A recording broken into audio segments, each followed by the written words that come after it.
Hello, APW family. When I arrived in the San Diego local, I got a copy of our Constitution, and as you probably guessed, this document is the owner's manual, if you will, for running the local. I was on a Constitution committee for almost 3 years in my previous local and was well aware of the importance of language and policy. As I read through our Constitution in San Diego, I saw a lot of things lacking and many other things that should not have been there. I noticed that the president had a lot of power, as did the executive board. Seeing as how we're a democracy, in this local, I felt the members were left out of many things. I also saw the potential to vastly improve other facets of the Union using the Constitution. Our old Constitution has suggested officer titles like legislative director or organizing director, but no mandate for them. No job description, no motivation to see their purpose through. When I became the vice president in 2020, I formed a Constitution committee, and for 6 months we went over the entire document. We had numerous proposed changes and finally submitted them later that year. Once we put them in front of the executive board, several officers did not like what we had offered for changes. I wrote a majority of them and was accused of trying to take over the local and shove changes down their throats.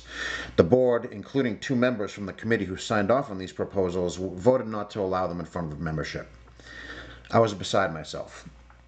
Because this was a perfect example of the abuse of power. The E-Board did not have the power to stop proposed amendments from being put in front of the membership. If certain people didn't like them, they can voice their opinion and try to sway the vote. Instead, they voted to table it and not speak of them again until after the pandemic was over, which we all know lasted 3 years. I withdrew the proposals, since I'm the one who submitted them, and rewrote them all myself. I then made a motion at the next meeting instructing the executive board to approve any proposed amendment unless they could prove with evidence that it was in conflict with law or the Constitution. The motion quickly passed. This stopped the executive board from disallowing the amendments in front of the membership. By approving it, it didn't mean that it put it into the Constitution. It means it proved it where we can put it in front of the members who can vote on it. On April 1st, 2021, I proposed 20 amendments to our Constitution and bylaws. After fully discussing them at the July meeting, 19 of them passed with overwhelming, even unanimous support. This is an example of letting the members make changes.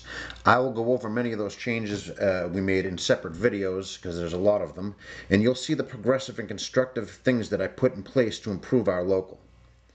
To name a few, I removed the trustees from the E-Board and reinvented them as an oversight committee. I added 5 new director positions with job descriptions and a place on the E-Board. I added duties to my job, protected our money, and made progressive changes for our stewards. When the executive board tried to stop my proposed changes, I took action by going to the members, the people who are really in charge. I got the members to overrule the officers' attempts to stop these changes, and that's what I do. When someone or a group of people try to stop me in my tracks, I find a way. That's what I do. Many officers were not used to somebody wielding the power through the will of the people and started accusing me of trying to illegally or improperly get things done in the local.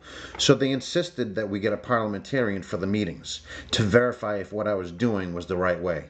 So the local got a parliamentarian. And I'm glad that we have him, because when he got here, he backed up everything I did and silenced the opposition. I know what I'm doing.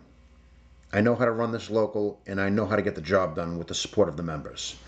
Vote Bob Waterhouse and vote in the regulators. Thank you.